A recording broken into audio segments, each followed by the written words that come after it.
तब यूना ने मछली के पेट में खुदावन अपने खुदा से ये दुआ की, मैंने अपनी मुसीबत में खुदावन से दुआ की और उसने मेरी सुनी। मैंने पाताल की तह से दुहाई दी, तूने मेरी फरियाद सुनी। तूने मुझे गहरे समंदर की तह में फेंक दिया और सैलाब ने मुझे घेर लिया। तेरी सब मौजें और लहरें मुझ पर से गुजर गईं और मैं समझा कि तेरे हुजूर से दूर हो गया हूं।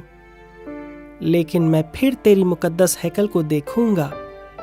सैलाब ने मेरी जान का मुहासरा किया, समंदर मेरी चारों तरफ था, बहरी नबात मेरे सर पर लिपट गई।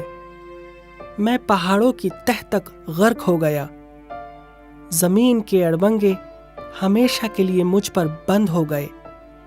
तो भी ऐ खुदावन, मेरे खुदा तूने मेरी जान पाताल से बचाई।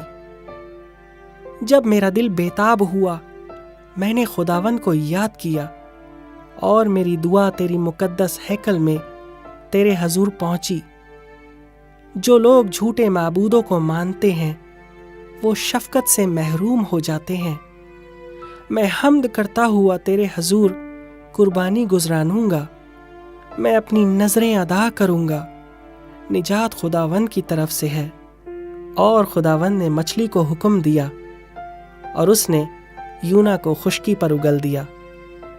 आमीन।